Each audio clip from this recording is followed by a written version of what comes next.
Hoje eu queria bater um papo com você a respeito de trabalho, rotina, vida em família. Enquanto eu abro aqui este box do Albert Camus que eu comprei, porque esse plástico tá muito feio. Eu tenho muito livro fechado na minha estante, mas esse aqui tá muito feio, eu vou deixar ele aberto. E essa conversa, ela começa a partir de uma queixa que eu fiz para minha esposa hoje, que foi o seguinte: eu falei, Mo, que aqui a gente se comunica assim, Mo, eu queria voltar a trabalhar menos. Nos últimos 2 meses eu voltei a começar a trabalhar 8 da manhã, parar às 6 da tarde, porque eu resolvi acelerar 2 projetos importantes. Um deles é o projeto dos meus caderninhos que eu estou criando, inclusive com essa capa de corinho aqui que você vai poder colocar o caderno dentro, né? Ele sai aqui, ó. E o segundo é um projeto do jornal, onde eu quero trazer uma espécie de uma newsletter mais robusta, com uma qualidade maior, com mais gente escrevendo além de mim.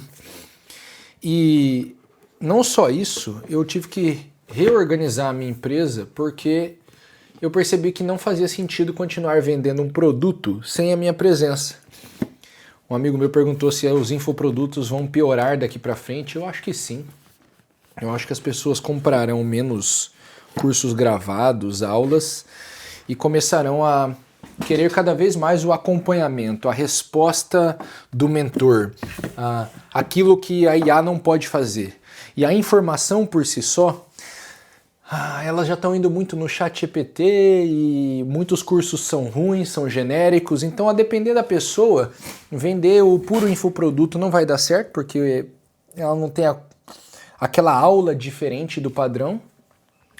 E eu também acho que sem o acompanhamento de um mentor a gente demora muito mais, porque eu acho que parte do conhecimento vem pela presença. Eu chamaria isso de conhecimento por presença, mas eu acho que isso é um termo real, né, filosófico. Eu acho que parte do conhecimento vem do convívio que uma pessoa tem com você. Então, quando eu quero aprender com um professor, parte do que eu quero aprender não é a técnica que aquele professor tem para me ensinar, mas como aquele professor faz aquela coisa, como ele enxerga aquele assunto, como ele concatena aquelas ideias. Eu vou abrir mais um box que também está com plástico feio aqui, obras completas do Rabelais. E aí, eu penso que a questão é a seguinte: as pessoas que querem aprender comigo, as que melhor aprendem comigo, as que mais têm resultado comigo, são as que podem falar comigo. Porque existe parte do que eu faço que não é ensinável numa metodologia. Você só pega convivendo e debatendo ideias comigo e ouvindo o que eu tenho a dizer. Hoje foi um dia de 2 mentorias individuais, ontem foi um dia de 4 mentorias individuais. E olha que bonito, né? Eu gosto desses boxes, eu tenho um monte de boxes. E eu percebi nessas mentorias individuais que parte do que faz elas serem valiosas é que ali não tem só uma metodologia, um jeito prático de fazer, mas a pessoa entende como eu enxergo as coisas. E a forma como eu enxergo isso daqui, ela já se provou verdadeira, porque eu já não sou o único a ter resultados com o que eu enxergo, né? Os meus clientes também têm. E quando a gente fala com o mentor, a gente quer isso, a gente quer enxergar as coisas como ele enxerga. Então tudo isso me levou para uma carga de trabalho um pouco acima do normal. Eu voltei, estou trabalhando das 8 às 11h30, 11h45 e das 2 da tarde até umas 5h45, 6 horas. Agora é 5h40, por exemplo, e eu só estou terminando esse vídeo, daí eu já vou parar o trabalho, que hoje é dia de churrasco também. Mas até março, minha rotina estava sendo começar a trabalhar 9 horas e parar às 5h30 da tarde. E eu fiz isso por uma opção de poder ficar um pouco mais com a minha família e ser presente na vida dos meus filhos. Eu não acho que um pai tem que ser tão presente assim, que ele tem que ficar o dia inteiro com os filhos. Talvez eu mude de opinião sobre isso um dia, não sei. Eu acho que tem que ter um tanto de presença, e o pai me parece ser aquela figura que vai mostrar para os filhos como se comportar. Como que você deve se comportar durante a vida. Então, o fato de eu trabalhar já é parte da minha paternidade. Mostrar ao meu filho que ele não pode ser um vagabundo, que ele tem que trabalhar bastante. Ao mesmo tempo, eu falei pra minha esposa hoje assim, cara, eu não sou um assalariado. Por que eu estou trabalhando em horário comercial como um assalariado? Na real, o empresário trabalha mais do que o assalariado em casos sérios. Assim, normalmente o empresário sério trabalha bastante, muito, muito, muito mesmo. E o que vai mudando ao longo dos anos de trabalho dele é só a natureza do trabalho. No começo ele vai fazer tudo, operacionalizar, ele tem que trabalhar com tudo. Conforme ele vai achando outras pessoas para fazerem as coisas, ele vai mudando o trabalho dele para uma gestão, para reuniões, para contatos com clientes, para visitas a clientes. Eu vejo isso pelo meu pai, né? Então o que muda para o empresário é o tipo de trabalho que ele faz, mas não a carga horária.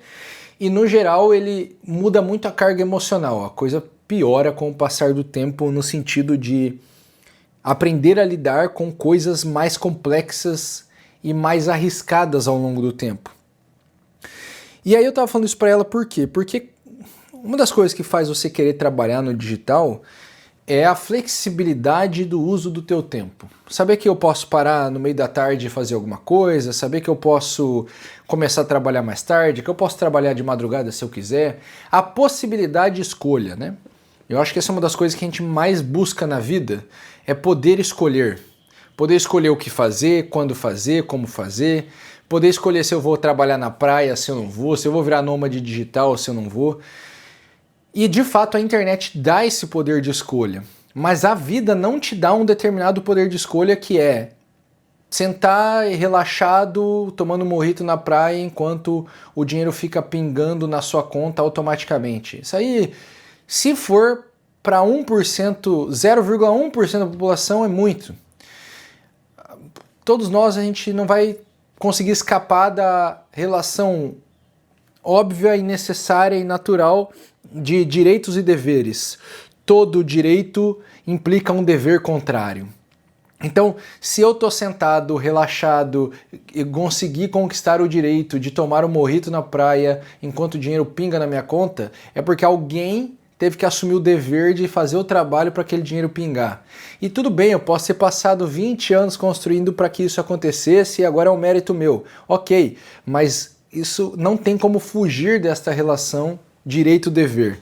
Todo direito vai implicar um dever correspondente. Outra coisa que não tem para onde fugir é o fato de que a felicidade é uma conquista e ela não é um direito com o qual se nasce. Assim, ó, ontologicamente eu acho que é um direito com o qual se nasce. Deus te faz para ser feliz, beleza. Mas, dadas as circunstâncias da vida, a felicidade ela depende de um esforço pessoal. Só eu lembro que eu li num livro chamado Ideias Têm Consequências, e aí eu vou pegar esse livro para te mostrar isso, e ele fala exatamente esse negócio, né? De que você vai ter que trabalhar, vai ter que ralar pela sua... Eu não achei a versão em português, então vou pegar essa versão em inglês aqui mesmo. Para conquistar a sua felicidade. Esse livro é bem interessante. Acho que é uma boa introdução, um tipo de livro diferente para quem tem interesse de ir para coisas mais filosóficas e tal. Eu vou procurar aqui, onde é que tá esse negócio, né? Acho que minha esposa, pelo jeito minha esposa também leu esse livro, também na letra dela aqui. Mas enfim. Então, a questão é, uma vez que você passa a ter poder de escolha,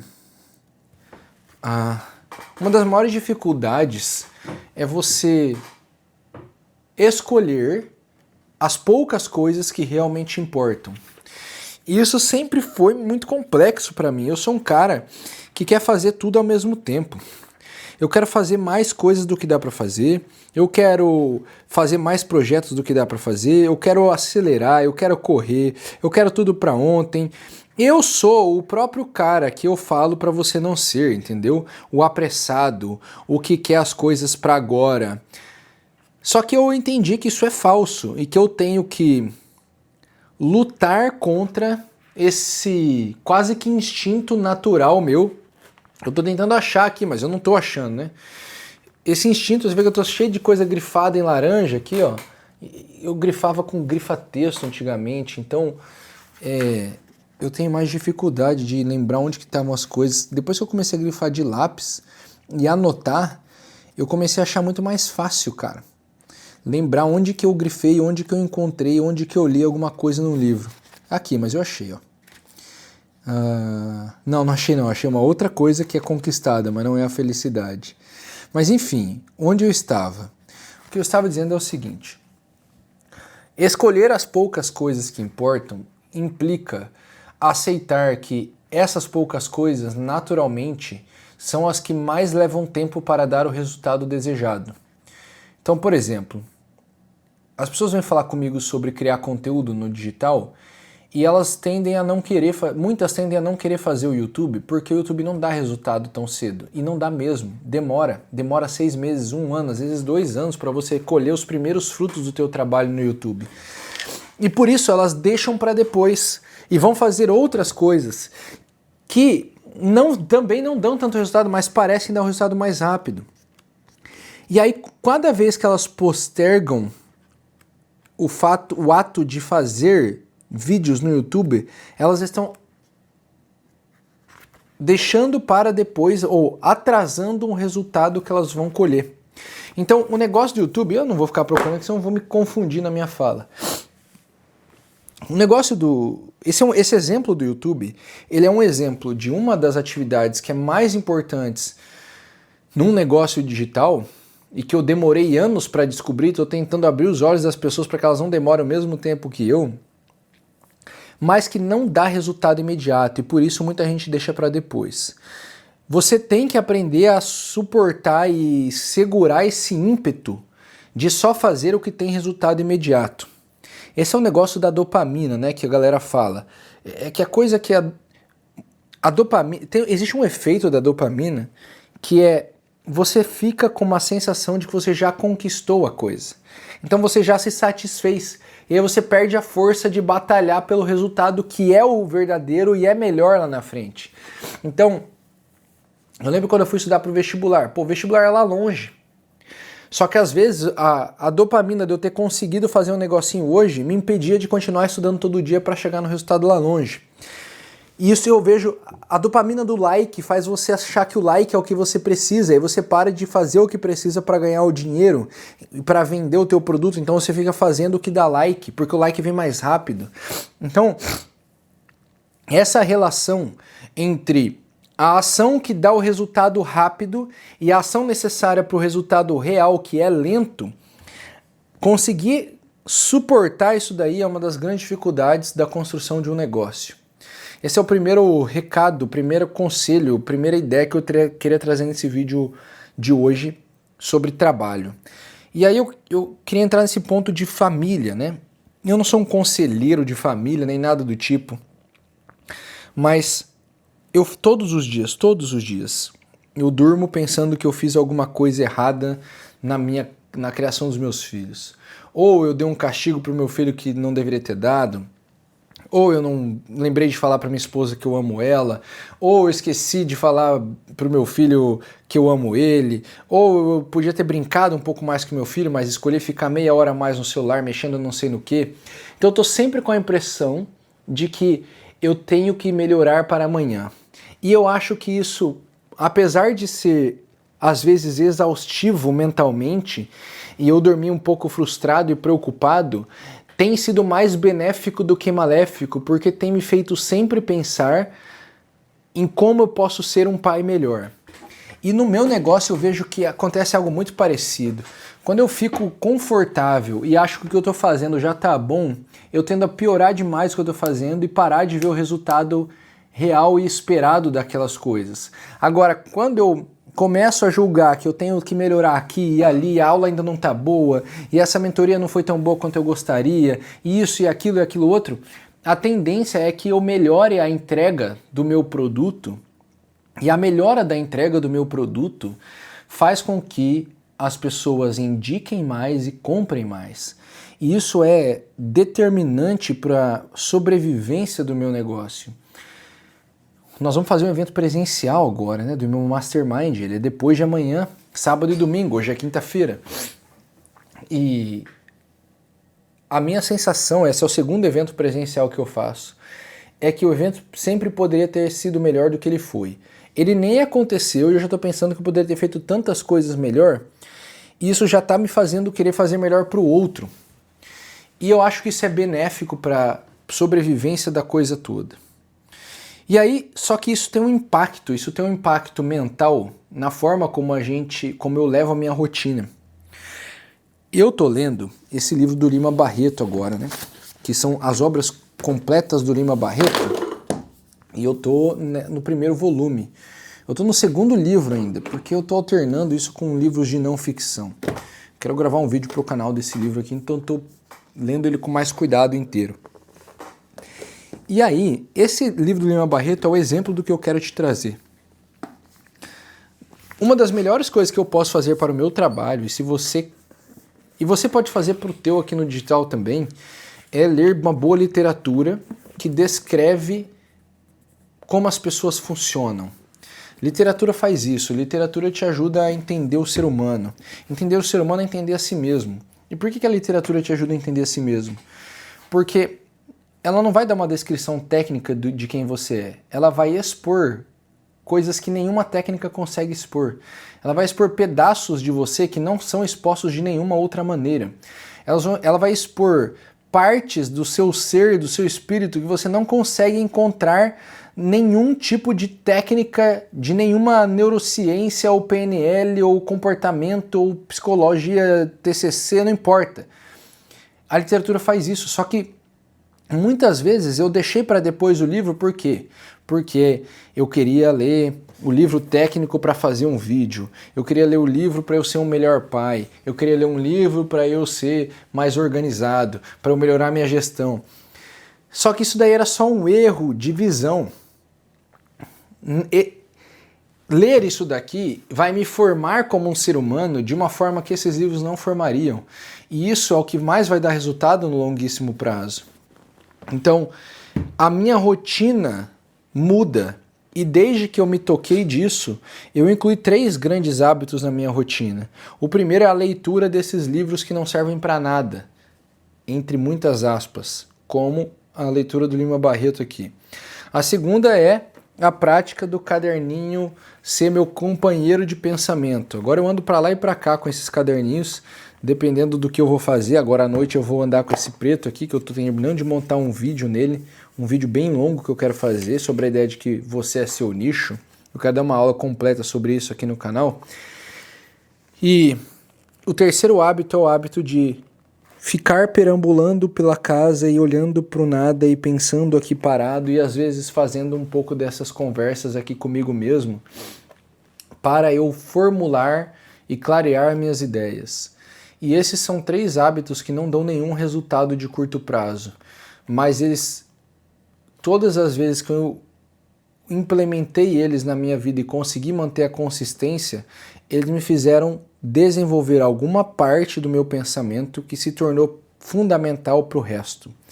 Então, eu queria concluir dizendo que me parece que nada é mais importante do que você escolher uma direção e permanecer nela. E o grande problema que eu já enfrentei e enfrento até hoje muitas vezes, e que eu vejo muita gente enfrentar, é não perseverar em nenhum caminho e sempre agarrar a próxima oportunidade, a próxima oportunidade, a próxima oportunidade. As pessoas que estão sempre de olho na próxima tendência, como vai ser o marketing digital no ano que vem, como vai ser tal coisa daqui para frente, as melhores profissões do futuro, 5 profissões para você ganhar dinheiro ano que vem. Quem está sempre nisso, está sempre pulando de um lugar para o outro e aí nunca se consolida em lugar nenhum. E só o fato de você se consolidar em algum lugar já tende a dar mais resultado, mesmo que seja o lugar errado, do que você pular por diversos possíveis lugares certos. Porque no fundo, existem várias maneiras de chegar a muitos resultados. Ganhar dinheiro é uma coisa que tem... A quantidade de formas que existe de ganhar dinheiro não está escrita, né? Todos envolvem algum tipo de trabalho, mas é sempre trabalho, mas os trabalhos são inúmeros. Então, como existem muitas formas de você chegar no mesmo lugar, a questão não é qual é a melhor forma, mas qual você vai permanecer fazendo, qual você vai permanecer executando. Existem tantas coisas diferentes sobre paternidade que as pessoas falam, que eu percebi que a melhor coisa não é eu tentar ser o melhor pai em cada método, mas simplesmente escolher uma direção e não abandonar mais ela. Existem tantas formas de construir sua empresa que a melhor coisa é escolher uma direção e não sair mais dela. E eu vou te falar, cara, nada é melhor para consolidação da sua personalidade, me parece, do que fazer isso, do que se agarrar a uma direção e não sair mais dali. E fechar os olhos e dizer não para as oportunidades que podem te tirar daquele caminho, mesmo que ele seja o caminho errado. Às vezes é melhor andar nesse caminho errado por um tempo. Vou fazer só um adendo perigoso aqui, porque eu falei uma coisa perigosa. Tem caminhos que são obviamente errados. Não vá pelo caminho que é obviamente errado. Você tem que ir por aquele que parece o certo e continuar nele e coletar os indícios de que, na pior das hipóteses, esse caminho não vai te levar a fazer o mal. O caminho certo, ele garantido, ele vai te levar a fazer o bem. Se um caminho está te levando a fazer o mal, é porque ele é o caminho errado definitivamente, é uma certeza que você pode ter. Então, o caminho que parece errado, mas está te levando a fazer o bem, é isso aí, é nele que você continua e mesmo que ele não seja o melhor de todos, ele vai funcionar, tá certo? Tamo junto, meus amigos, a gente se vê no próximo vídeo.